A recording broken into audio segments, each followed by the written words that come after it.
आइए आपको इस होली के खास पर्व पर रूबरू करवाते हैं रायबरेली जनपद के लालगंज तहसील के कुछ ऐतिहासिक विरासत से। रायबरेली से हमारे लालगंज तहसील रिपोर्टर संतोष कुमार मिश्रा रजन के साथ देखिए ऐतिहासिक मंदिर आनंदी देवी मंदिर का इतिहास हमारे यूपीएस न्यूज 24 लाइव चैनल पर। यूं तो बैसवारा में ठौर ठौर पर समृद्ध पुरातात्विक अतीत पर गर्व करने वाले मंदिर, किले, शक्तिपीठ व टीले मौजूद हैं, पर खीरो ब्लॉक स्थित भीतर गांव के माता आनंदी देवी मंदिर का जिक्र छिड़ते ही मानो पुरखों के वास्तुकला प्रेम की शिनाख्त सी हो जाती है। गंगा तट पर महर्षि गंगा के आश्रम गेगासो स्थित संकठा मंदिर व आनंदी देवी 13वीं शताब्दी में बनवाए गए थे। इन मंदिरों में दर्शन करने हजारों लोग आते हैं और देवियों में श्रद्धालुओं की गहरी आस्था है। सांस्कृतिक और धार्मिक वाग्मय एवं वेदवर्त क्षेत्र का महात्म्य अपनी गौरव परंपरा के लिए हजारों वर्षों से सुविख्यात है।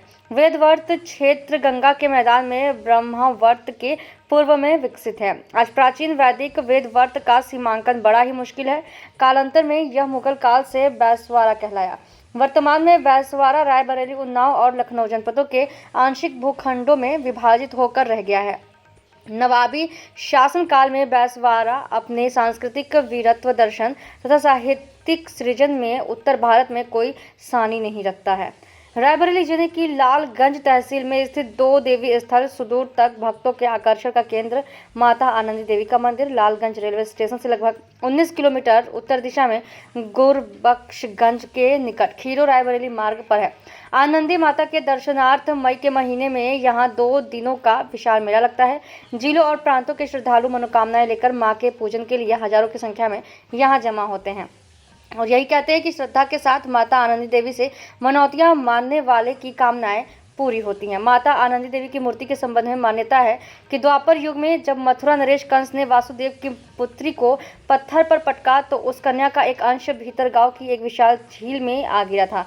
वह विशाल झील आज भी आनंदी देवी मंदिर के चरणों में स्थित है। गांव के बुजुर्ग बताते हैं कि आनंदी देवी की प्रतिमा इसी झील से निकली है। एक अन्य मान्यता को माने तो बुजुर्ग की यह भी बताते हैं कि 800 से 900 वर्ष पूर्व गांव का एक नाई पागल हो गया था। वह रोज झील के किनारे एक पत्थर पर बैठकर रोया करता था। एक रात्रि मां आनंदी देवी ने स्वप्न में उस नाई को झील में मूर्ति पड़े होने और उद्धार करने को कहा, जिस पर उस पागल नाई ने मूर्ति को झील से निकाला और उसे मंदिर में स्थापित किया। इसके उसका पागलपन दूर हो गया और आज भी मंदिरों में आने वाले चढ़ावा कोई ब्राह्मण पंडा नहीं बल्कि एक नाई ही ग्रहण करता है। भीतर गांव के निवासियों ने एक अन्य आश्चर्यजनक घटना का भी जिक्र किया जो वैज्ञानिकों की खोज और शोध का विषय है।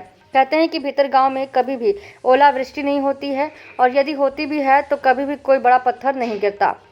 कहते हैं भीतर गांव के दक्षिण भाग में तलाई बाबा नामक एक सिद्ध बाबा रहा करते थे जो त्रिकालदर्शी ब्राह्मण थे। इन्हीं के प्रताप और आशीर्वाद से गांव में कभी ओलावृष्टि के बड़े पत्थर नहीं गिरते। युद्ध इतिहास पर नजर फेरने से पता चलता है कि भार शिव शासकों से गोंडा जिले के जानवर ठाकुरों ने भीतर गांव जीता था। क्या नाम है आपका? जगदीश सिंह। जैसा कि ये ज्ञात हो रहा है कि यहाँ पे अभी भी मंदिर का चढ़ौका कोई पंडित या पुजारी नहीं लेता बल्कि एक नाई लेता है। हाँ, इस संबंध में आप क्या कहेंगे? नाई ही लेता है और नाई द्वारा स्थापित हुई माता जी यहाँ, जी। इसीलिए नाई यहाँ ले रहा है। जी। कहाँ? विजय कुमार मिश्रा, आप आनंदी सेवा समिति के किस पद पर कार्यरत हैं? संगठन मंत्री के पद पर। क्या मान्यताएं आप किस मंदिर के बारे में? अरे बड़ा प्राचीन मंदिर है, बहुत दूर दूर के भक्त लोग आते हैं दर्शन करने और जिसकी जो मनोकामना होती माता जी के आशीर्वाद से